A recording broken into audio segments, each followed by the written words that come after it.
Nikki, we've just had a great session with you in church. It's been phenomenal. People had a really good experience, really good time, and had a lot of learning, but it's prompted a whole pile of questions. Sure. One of the things I was thinking about when we were going through the service this morning was, if I'm preparing for an adventure or if I'm just going through life, I go to the GP and we'll have a health check. Yeah. And say, let's check me out before I go and disappear on a motorbike somewhere or just in life. Yeah. I get a health check.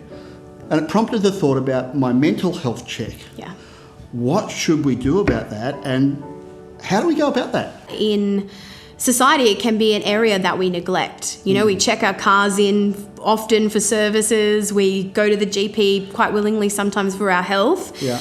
But often there can sometimes be a stigma around needing to have a checkup from the neck up, so they say. Yeah. And but I think it's a really healthy thing. I think prevention's always better than a cure. Absolutely. We don't wait for our car to break down until we put it in. We regularly service it. And I think there's no harm, and in fact there's a lot of benefit from having a regular checkup with a psychologist. Yeah. So the way that you would get started with that is you would have the chat with your GP. Your GP is your gateway usually to a psychologist. Yeah. And have a chat to them about just wanting to maintain your mental health and who would they recommend in your local area. Yeah. And they can make a referral and put you under a mental health care plan, which would mean that you get a rebate from Medicare. Yeah. Will make it much cheaper for you to go.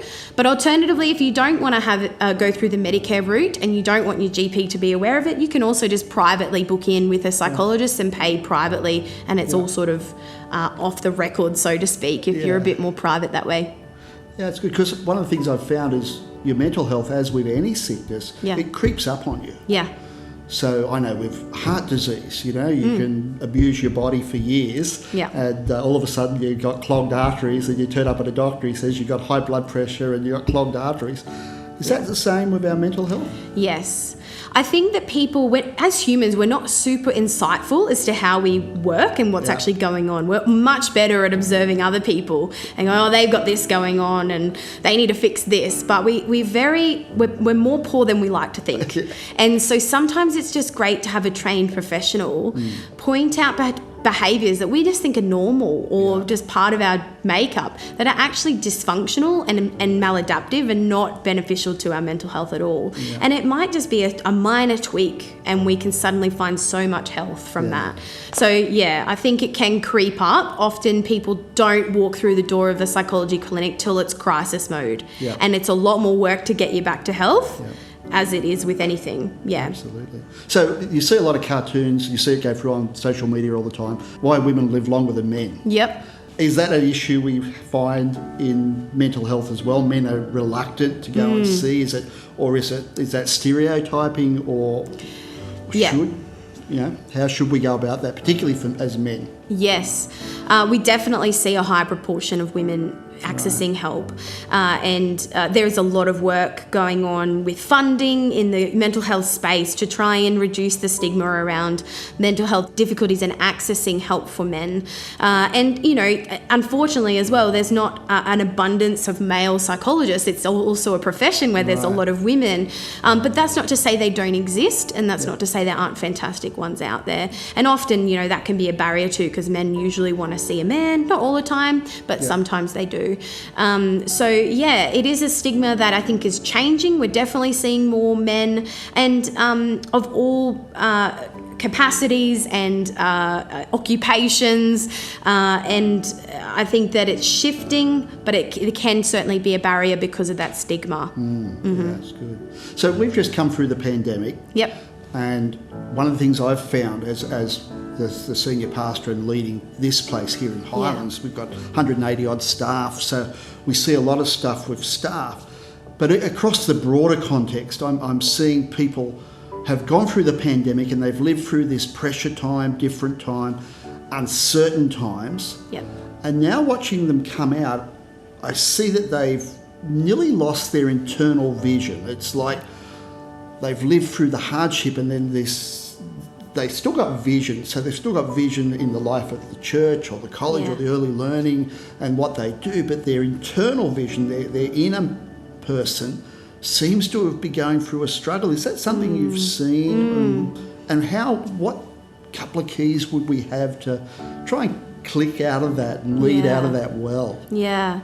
Look, I think one thing that the pandemic has kind of awoken us to in life is that life is quite uncertain. Yeah. And I think for a long time we were in this sort of season of a lot of certainty. We could bank on a lot of things. If we do A, B will happen. Yeah. But with the pandemic, it kind of shook our foundations a little bit and made us kind of go, well, wow, anything could happen.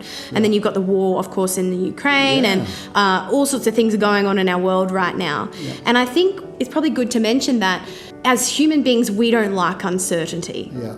And people cope with it in different ways. Yeah. Some people are quite cope okay with uncertainty, and others just hate it. And in fact won't make decisions or won't move forward in any way until there's certainty. But one of the things that I do with my work with clients is helping them to realize that uncertainty is an illusion. We can't ever fully have uncertainty. And in fact, before the pandemic, we had as much uncertainty for tomorrow than anything. Like anything could happen. It was just we've become more aware of it. And so one of the things that I do to help clients is instead of looking at the possibility of something happening, so it's possible that if I try this business it will fail, it's possible that I could get sick tomorrow, it's possible that something bad could happen in Australia or whatever, like it is. But what's the probability? Right. And possibility does not equal probability. And I think what's happened with COVID is that now we're overestimating the probability that something bad's going to happen again. And what it's done is it's put us in like this frozen state where now it's like, I don't want to take a step because it's uncertain. But I think, like I said in my message today, we kind of have to embrace that uncertainty. You know, if we really want to move forward from this pandemic, we can't remain in that place anymore. We have to grab onto what is certain and what's the probability that something bad's going to happen, and can I take the risk? Can I step out? And I guess the one thing that is certain is our God. Yeah, absolutely. That's fantastic.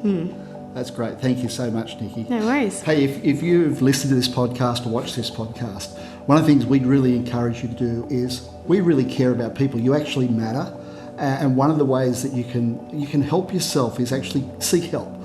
You know, sometimes I think we wait too long, and we really encourage you as a church, as an organisation, as Highlands, to actually get out there and be proactive in your mental health, because you can make a difference in the world. And I think sometimes we allow ourselves to be stuck where we could be getting out there and make a difference. So I really encourage you, book in, see a psychiatrist, book in, see your GP, and plan to go forward in your future, because, you know, really and honestly, the best is out there to come for you, and we really want to help you and encourage you in that area.